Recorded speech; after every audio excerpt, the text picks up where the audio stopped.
ترتكز أهداف السياسات الاستعمارية الكلاسيكية على الاستيلاء على الأرض كمركز قار للثروة وكمرجع للاستقرار.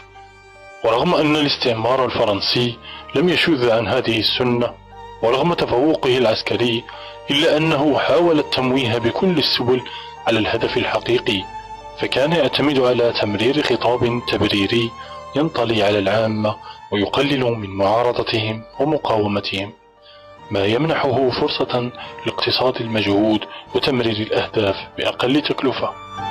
كما اعتمد على خطة التدرج في الناب لامتصاص الغضب. كمثال على الخطاب التبريري الفرنسي، كانت فرنسا تعتبر نفسها أنها الوريث الشرعي للحضارة الرومانية التي غزت المغرب، والتي هي تعتبرها أنها أنقذت المغاربة أو الأمازيغ والبربر بين قوسين المتوحشون من الجهل.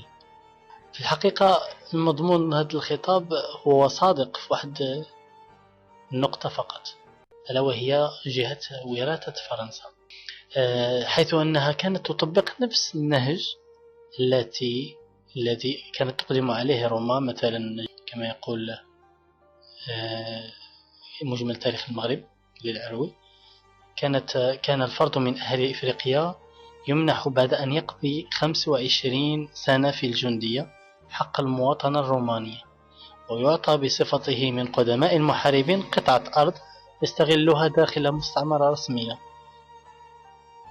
وهكذا كانت تقوم أيضا سلطات الاحتلال الفرنسي عبر انتزاع الأرض من الملاك الأمازيغ ومنحها للعملاء في خطوة أولى من أجل استلام المستوطنين والمعمرين لهذه الأراضي. نموذج آخر للخطاب الذي لا يزال لحد الآن هو اعتبار الفرنسيين آنذاك ليس الآن الفرنسيين الذين استوطنوا المغرب كما لو كانوا مجرد سياح. هناك واحد النظرة، محاولة تعميم نظرة إيجابية تمجد في التسامح بين الفرنسيين والمغاربة آنذاك، كما لو أن الفرنسيين هم جزء من الشعب المغربي وهم ليسوا مغاربة وليسوا سياح. آنذاك كانوا غزاة من أجل نزع العدوانية على تصرفات المستوطنين.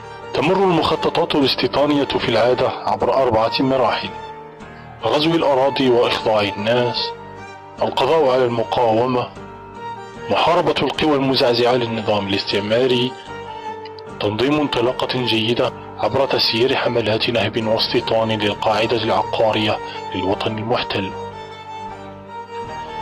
وقد نفذت هذه المراحل بالمنطقة اليزناسينية، فانطلقت الغزوات العسكرية الاحتلالية بعيد احتلال وجدة بحر سنة 1907، وتم إخماد مقاومة القبائل اليزناسينية من طرف قوات الجنرال ليوطي سنة 1908، لينطلق الأخير إلى تنفيذ الخطط الاستيطانية بكل أريحية مستندا إلى السلاح القانوني الملغوم. السلاح التشريعي كان الغرض منه إضفاء الشرعية، القوانين التي أول قانون كان قانون التحفيظ العقاري الذي الهدف منه إضفاء الشرعية على الأراضي اللي انتهبت في وجدة والشاوية بالخصوص ما بين سنة 1907 و 1912.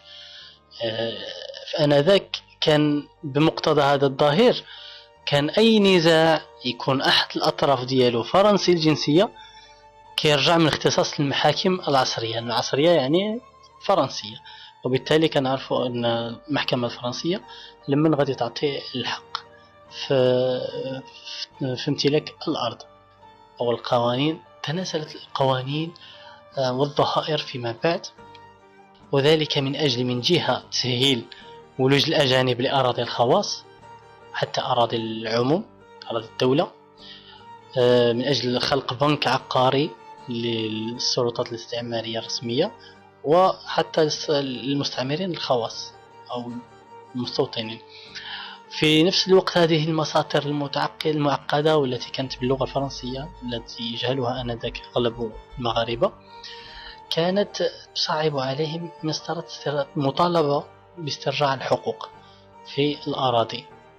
بل أكثر من ذلك، كانت بعض القوانين التي تعاقب المعترضين على قرار ضم الأراضي تاعهم وتعتبرهم ثوار ثائرين على قرار الحكومة، وكان الأغلبية كانوا يعاقبون بمزيد من القضم ديال الأراضي والممتلكات وحتى السجن.